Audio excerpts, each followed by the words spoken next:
Hi, I'm Dana, and I've seen a whole bunch of TikTok drama going down lately because someone said something along the lines of it's incredibly difficult to grow up having an autistic sibling, and these siblings of autistic people often end up going through a lot of trauma and a lot of negative impacts due to having an autistic sibling. And a whole bunch of other people, largely autistic and people of other neurodivergencies, came out of the woodwork to tell this person that they were being super ableist, and that's not okay to say. And it's one of those that I really wanted to put my opinion into, because number one, I don't think that it's okay to tell someone that they can't say that, like that's their experience. It might not be the appropriate way of phrasing it, but it's still their experience. I don't think we should be invalidating people for that, you know? But I also really want to get my opinion in because I grew up as an undiagnosed autistic person and my brother grew up as a diagnosed autistic person. My brother's 8 and 9 years older than me, so my brother was already well diagnosed by the time I was even born. And it's one of those things where I absolutely agree with the original person on TikTok that it is very difficult to have an autistic sibling. You know, and it will vary based on like family dynamics and the like. But I definitely think it is important to recognise that it can be challenging to have an autistic person in your life, especially when it's someone that you didn't choose to have in your life, you know? So growing up, I got to go to a group that was called Young Carers. I assume my parents found it. I went from when I was like really young until I was probably about 9 or 10. And I want to say it was like bi-monthly, like it was quite rare. And I was always really excited when I found out I was going to get to go to it, because we did quite different things each time, but it was usually in this, I think it was a fire station? I don't know, it was some sort of like public municipality type of building. And we basically just would get to do crafts and hang out with other people that had siblings and parents that were disabled. And sometimes we got to go on little trips. Like I remember going out to some like wooded place once and getting to build like a bunch of little dens with ferns and sticks and stuff, and that was fun. But that was the only support of any sort that I remember any of us receiving in any way. Like my brother didn't really have anything outside of school. So like once every other month or whatever, I'd get a little reprieve, a little escape. And the rest of the time I was just at home or out playing with friends. And I personally never got on with my brother, I won't lie. And it was for a multitude of reasons. But I think one of the big ones that I hope has changed, to be fair, given that it's been like 10 years since most of the things that I'm going to be talking about, like at least 10 years. But for me, my brother was given a lot of special treatment. My brother was given a lot of accommodations that he probably didn't necessarily need. And he was given a lot of excuses due to being autistic. You know, like personally, I was often punished if I got angry. And looking back, there were meltdowns. I wasn't angry, I was overwhelmed. But I would be punished. I'd be sent to my room. If I was in school, I'd be sent to the library, which I, to be fair, didn't view as a punishment because I got to read books, but it was supposed to be. You know, I was punished for being angry. But when my brother was angry, we all had to cater to him, we all had to be nicer to him. I would be blamed for having made him angry in the first place when I'm not only 9 years younger, but I was also like, it would be the most standard things, you know? It'd be a case of like, he had sweets and on my way past I took one sweet and suddenly he's trying to pin me up against the wall, he's seen red and he's super angry. And my mum would be like, well, you shouldn't have stolen his sweet. And it's like, no, I shouldn't, but there should be consequences to his behaviour when he's acting out like that. And there never was. My brother was also diagnosed with Asperger's instead of autism, so that brings up a whole different range of things, because he always had the insistence that his IQ was so huge, that he was so much smarter than all of us, and yet we were always told his mental age was far below where he was. You know, it was miseducation about being autistic from the people that are supposed to be teaching you about what it is to be autistic. It wasn't a good situation. You know, there was just a lot of behaviour that I felt was very hypocritical, and I didn't feel like he had to face consequences for anything. And it was all stuff that I was like, I would bring up at the time and I'd be told like, you're being rude, you're being mean, he's your brother, he's autistic, he can't help this.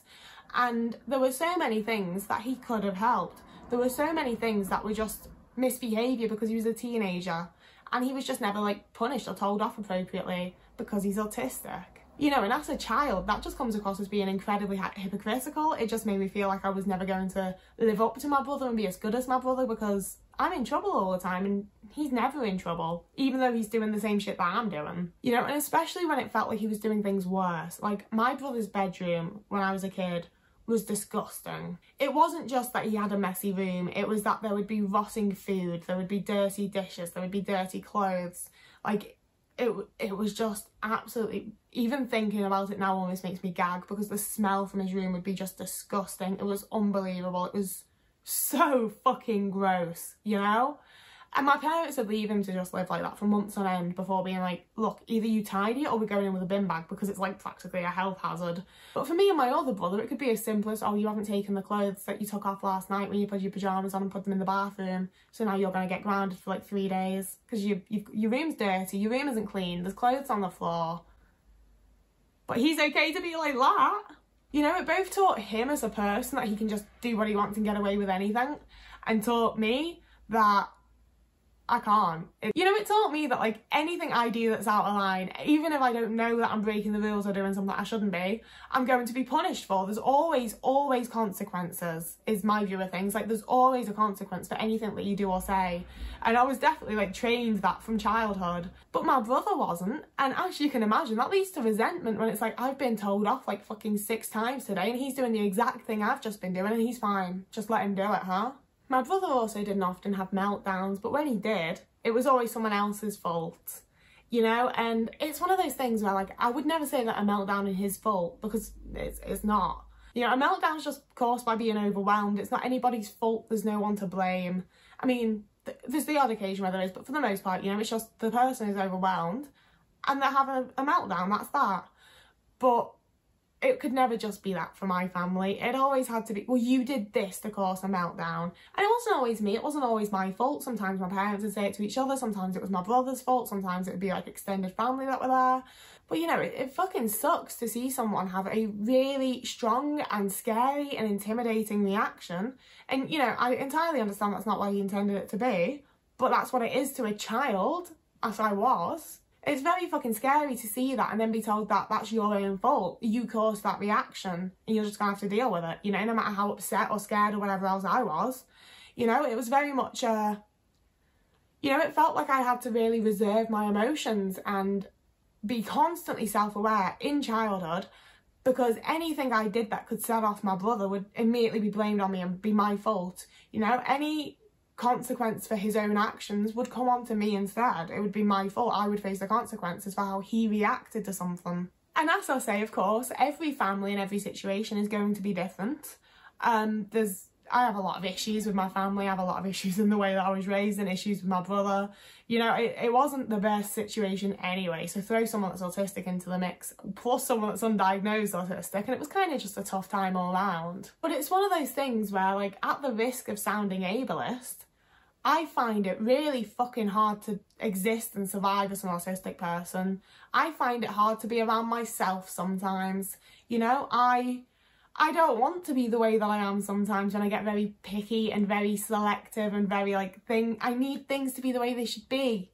And I know that's not how they should be to everyone else, but that's how I need them to be. I understand that there's a lot of ways in which I'm difficult to be around, because it's difficult for me too, hon. And it might not be nice, but I think it is entirely fair to say that the siblings of autistic people do have a tough time. It is hard to have an autistic sibling, even if you get on with them, even if they're a really nice person, even if your parents treat you really equally. It's still going to be difficult, because it's still behaviour that doesn't necessarily make sense to neurotypical people, you know? Like, sometimes my behaviour and my thoughts and whatever else don't even make sense to me. So it's definitely not going to make sense to neurotypicals. And that's going to be hard and difficult and whatever else. And I think it's very easy to get defensive. You know, we have all the autism mummies and various other people that like to speak on behalf of the autistic community that aren't a part of the community.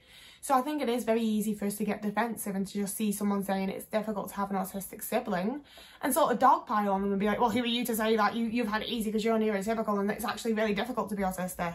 And sure, it totally is. But I don't think that removes the difficulty or challenge for those around us.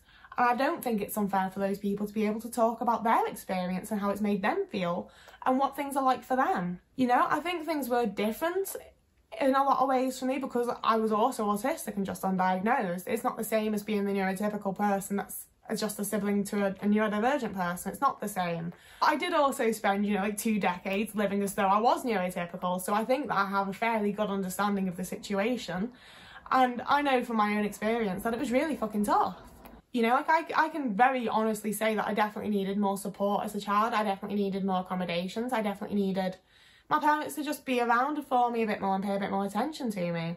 And they quite often didn't have the time because of work anyway.